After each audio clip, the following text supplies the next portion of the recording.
Hey guys, welcome back to the new video. My name is Manish and I hope you all are doing absolutely fine. So काफ़ी लोगों की ये रहती है, specially जो freshers होते हैं या जिनका 2 से 3 साल का एक्सपीरियंस होता है कि भाई मैं TCS में ज्वाइन करूं या मेरे पास एक स्टार्टअप का भी ऑफर है, मैं स्टार्टअप ज्वाइन करूं। तो आज की वीडियो में मैं यही डिस्कस करने वाला हूं कि क्या प्रोज एंड कॉन्स हो सकते हैं अगर आप TCS ज्वाइन कर सकते हो, और क्या प्रोज एंड कॉन्स हो सकते हैं अगर आप किसी स्टार्टअप को ज्वाइन करते हो। तो आज की वीडियो इसी एक इंटरेस्टिंग टॉपिक के बारे में होने वाली है, तो बने रहिएगा इस वीडियो में। वीडियो शुरू करने से पहले आपको याद है ना, सब्सक्राइब का बटन, सब्सक्राइब दबाइए, मेरे चैनल को सब्सक्राइब करें। वीडियो पसंद आती है तो वीडियो को लाइक करें, अपने दोस्तों के साथ शेयर करें। तो चलिए इस वीडियो को यहाँ पे मैं शुरू करता हूँ। तो अगर मैं सबसे पहले बात करूं कि जो कंपनीज़ हैं, जो मास रिक्रूटर्स हैं, जैसे इन्फोसिस हो गई, TCS हो गई, एक्सेंचर हो गई, विप्रो हो गई, इन जैसी कंपनीज़ में अगर आप काम करते हो तो क्या प्रोज हो सकते हैं जो कि आपके करियर को एक सही डायरेक्शन में ले जाने में हेल्प करेंगे। वो है, सबसे पहला जो मैं सोच सकता हूँ वो है ब्रांड नेम। अगर आप TCS जैसी कंपनी में काम कर रहे हो जो कि ऑलमोस्ट वर्ल्ड के हर कंट्री में उसकी प्रेजेंस है और वर्ल्ड के हर टाइप ऑफ क्लाइंट को वो केटर करता है, हर टाइप ऑफ बिजनेस को वो केटर करता है, तो कहीं ना कहीं अगर आपका रिज्यूमे किसी एक ऐसे आदमी के साथ कंपेयर हो रहा है जिसने एक छोटी कंपनी में काम किया है, जिसने एक स्टार्टअप में काम किया है, तो आपके रिज्यूमे को एक वेटेज दी जाएगी, क्योंकि आपसे एक्सपेक्टेशन रहेगी कि आपको क्लाइंट हैंडलिंग तो आती ही है, बाकी सब तो आप सीख ही सकते हो। एज अ फ्रेशर लेवल की मैं बात कर रहा हूँ। तो सबसे पहला है ब्रांड नेम। जो सेकंड मैं सोच सकता हूँ वो है कि देखो, TCS वैरायटी ऑफ टेक्नोलॉजीज़ में काम करता है। इसमें पुरानी से पुरानी टेक्नोलॉजी, मेन फ्रेम्स और ओरेकल डेटाबेस, ये सब कुछ भी होता है, और नई से नई टेक्नोलॉजी जैसे IoT, जेन AI, क्लाउड, डेवॉप्स, एजाइल, ये सब भी होता है।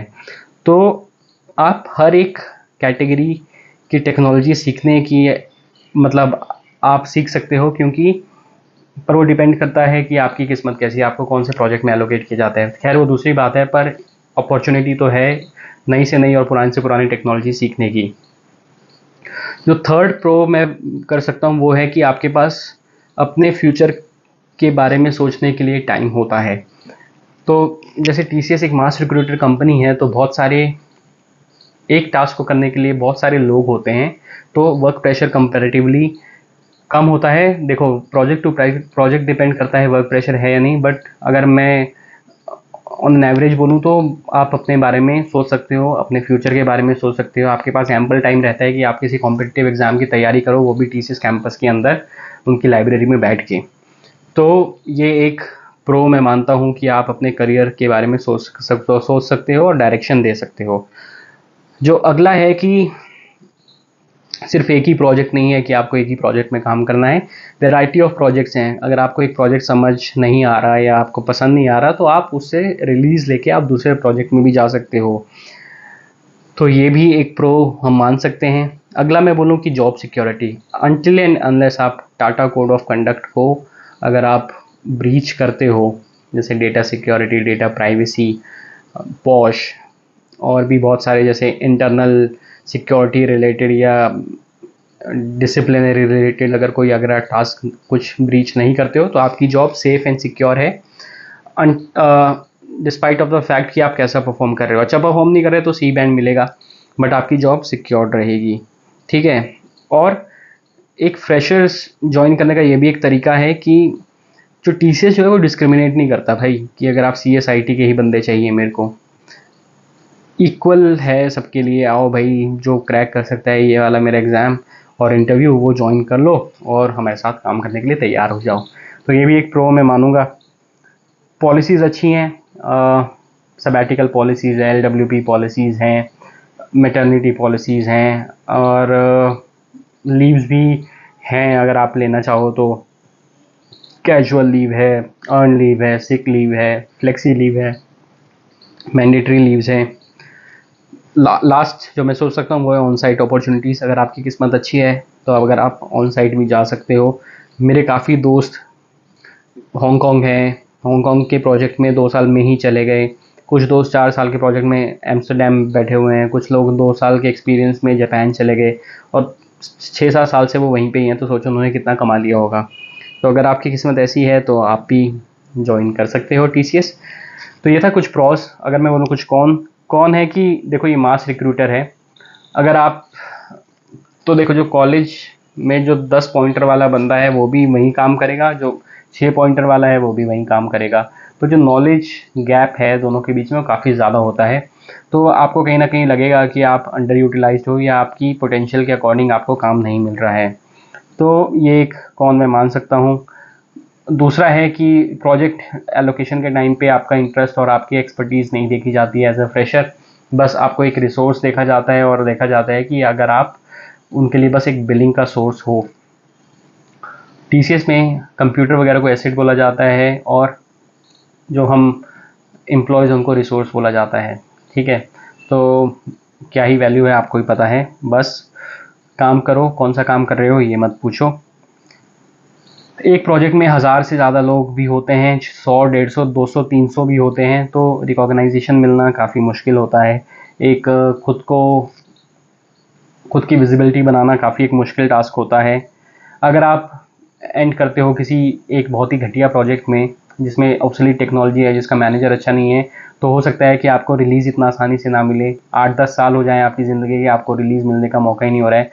आप खुद बच्चे बन के आए थे और आपके बच्चे हो गए हैं। मैंने ऐसा देखा है कि वो भी सेम ही प्रोजेक्ट में काम कर रहे हैं पिछले 10 सालों से।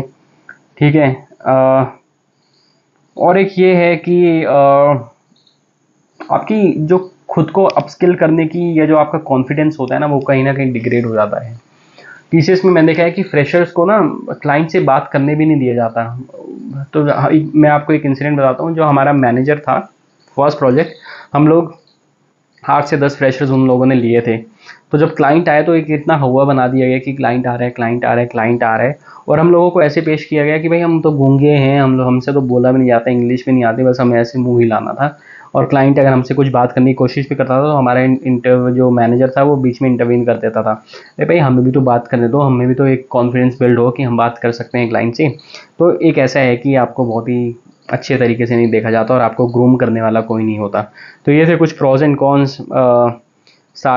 टीसीएस के। अब मैं कुछ बोलना चाहता हूँ प्रोज एंड कॉन्स जो है स्टार्टअप ज्वाइन करने के। तो सबसे पहला प्रो अगर मैं मानूँ तो स्टार्टअप जो है वो उसमें जो एम्प्लॉयज़ होते हैं, जैसे अगर टीसीएस में एक टास्क को करने के लिए 10 एम्प्लॉयज़ हैं, वैसे ही वहाँ पे एक टास्क को करने के लिए एक ही एम्प्लॉय होगा। तो जिससे आपका जो एक्सपोजर होगा काम के लिए वो बहुत ही एक ज़्यादा होगा। कम मेंबर्स हैं तो आपको ज़्यादा रिकॉग्निशन मिलेगा। अगर आप अच्छा काम कर रहे हो तो आपकी विजिबिलिटी एकदम सीईओ लेवल तक भी जाएगी। ठीक है। आपकी जॉइनिंग सैलरी जो होती है वो टीसीएस के कंपैरिजन में काफ़ी हाई होती है क्योंकि उनको फंडिंग मिली हुई होती है। और सर्विस बेस्ड कंपनी के मुकाबले तो आपको 3x भी ज़्यादा सैलरी वो लोग ऑफर करते हैं।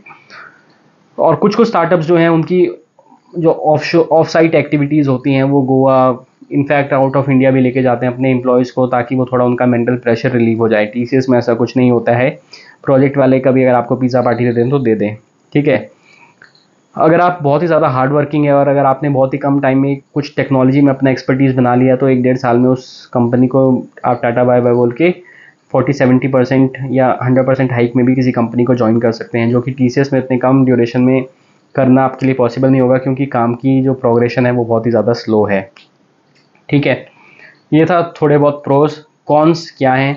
देखो, इनके ऑफर लेटर पे ट्रस्ट नहीं किया जा सकता है। सोचो अगर आपका इंटरव्यू हुआ, उनके पास फंडिंग है, 3 साल बाद उनका कुछ फाइनेंशियल बिगड़ा तो आपके ऑफर लेटर को नल एंड वॉइड कर देंगे और आपको बोलेंगे कि भाई we are sorry, you are a great talent but हमारे पास पैसे नहीं हैं आपको हायर करने के। ठीक है। दूसरा है कि पॉलिसीज़ बहुत बेकार रहती हैं, लीव पॉलिसीज़ बहुत बेकार रहती हैं, वर्किंग आवर्स बहुत ज़्यादा बेकार रहते हैं, वर्क लाइफ बैलेंस नहीं रहता।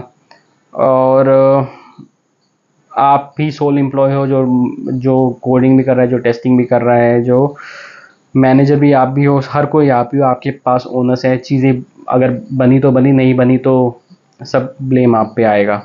ठीक है। हाँ। उसके बाद अगर आपके पास कोई बैकअप नहीं है और अगर आपकी आपकी फैमिली अगर आपको सपोर्ट नहीं कर सकती आपके एक्सपेंसेस को लेके, तो स्टार्टअप भाई बिल्कुल भी ज्वाइन मत करना। क्योंकि जो जो इसकी सैलरी रहती है वो ज़्यादा रहती है बट काफ़ी अनसर्टेनिटी और काफ़ी अनश्योर होते हैं कि कब तक आपकी जॉब रहेगी। ठीक है। कुछ वर्क कल्चर नहीं रहता, कुछ पर्क्स नहीं रहती, कुछ पॉलिसीज़ नहीं रहती। अगर उनका प्रॉफिट डिक्लाइन होता है तो आपकी जॉब स्टेक पे आ जाती है। यही था जो मैं कौन सोच सकता हूँ स्टार्टअप ज्वाइन करने के। तो मैंने एक बहुत ही एक डिटेल में कंपैरेटिव एनालिसिस आपको दे दिया है। स्टार्टअप ज्वाइन करना है तो क्या प्रॉस कॉन्स हैं, टीसीएस ज्वाइन करना है तो क्या प्रॉस कॉन्स हैं। अपना दिमाग लगाओ, जो आपको अच्छा लगता है वो करो, ठीक है। आई होप आप लोग की वीडियो पसंद आई हो। वीडियो पसंद आई है तो मेरे चैनल को सब्सक्राइब करें, वीडियो को लाइक करें और वीडियो को शेयर करें। मिलता हूँ आपको नेक्स्ट वीडियो में, तब तक के लिए bye bye, take care and have a nice day.